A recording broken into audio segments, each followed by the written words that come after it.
أهلا ومرحبا بكم على قناة كوكوت مينوت. الوصفة تاع اليوم غير سجلوها عندكم لرمضان. كيكة بذوق الشوكولا والكراميل والقهوة من أروع ما يكون، توالم بزاف في السهرات الرمضانية وحتى في الأيام العادية.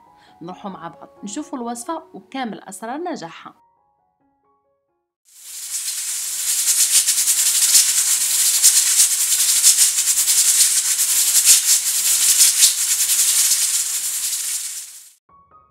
كأول خطوة رايح نحضروا الكيكة اللي نحتاجو فيها 2 حبات بيض ولا فاني، نضيفوا عليهم 5 مغارف سكر ونخفقوهم مليح حتى يتكثف القوام تاعهم.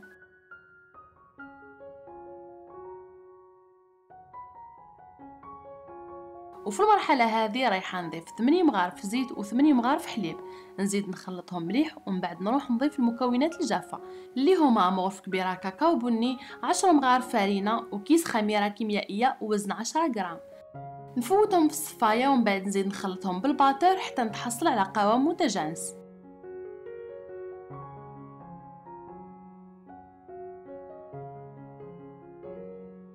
بعد ما تحصلت على القوام هذا رايحه نصبو في المول بعد ما دهنته في الزبده وحطيت عليه في القاعده بابي كويسون وندخلو يطيب في الفور على درجه 180.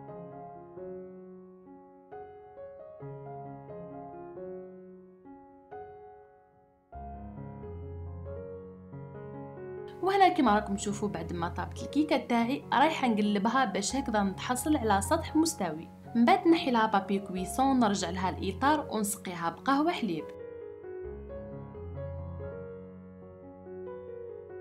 وهنا بعد ما وجدت الكيكه تاعي نخليها جانبا ونروح نحضر الطبقه الثانيه اللي نحتاج فيها كيس فلون بذوق الفانيليا، مغرف كبيره سكر و3 مغارف كبار نشا. ضفت عليهم كيس قهوه سريعه الذوبان ونخلط المكونات الجافه مع بعض. من بعد نزيد عليهم نص لتر حليب ونزيد نمزج كامل المكونات مع بعض ونحط الخليط تاعي على نار متوسطه مع التحريك المستمر حتى يعقد. من بعد نصبه مباشره فوق الكيكه اللي كنت حضرتها من قبل.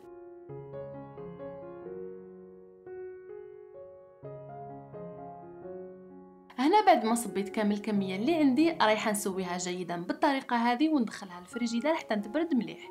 وفي الوقت هذا رايحه نحضر الكراميل اللي حطيت فيه نص كاس سكر نخليه حتى يذوب ويتكرمل. من بعد نضيف عليه مغرف كبيره زبده وعلبه كريم ديسير بذوق الكراميل. انا هنا المقطع كان تحذف لي للاسف، لكن الطريقه راهي سهله. بعد ما طاب زدت له رشه ملح خلطته مليح وصبيته فوق الكيكه اللي كنت حضرتها من قبل.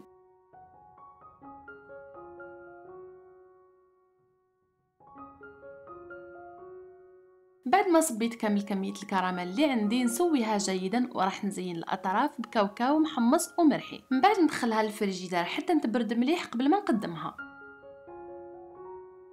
وهنا بعد ما بردت الكيكة تاعي رايحة نحي لها الإطار برفق ونقطعها إلى قطع متساوية.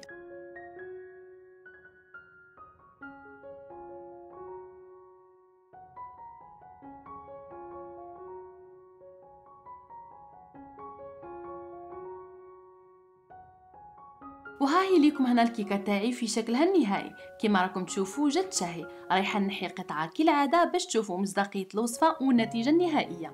كي تقدموها تقدروا تزيدوا لها كميه من الكراميل. وكما راكم تشوفوا الطبقات راهم باينين. الكيكه جات خفيفه ومشربه من اروع ما يكون. اما الكريمه جا ذوقها هايل، ذوق القهوه والفلون مزيج من اروع ما يكون مع اضافه الكراميل. وش راح نقول لكم، تشكيله اذواق رائعه. هاد الكيكه غير جربوها واستمتعوا بها، على بالي رايحه تعجبكم بزاف خاصه في السهرات الرمضانيه رايحه تحمر لكم وجهكم. في الاخير معليا غير نقول لكم كانت هذه وصفتنا تاع اليوم. اذا عجبتكم ما تنساوش تخليوا لي ارائكم وتعليقاتكم واستناوني في الوصفه القادمه ومع السلامه.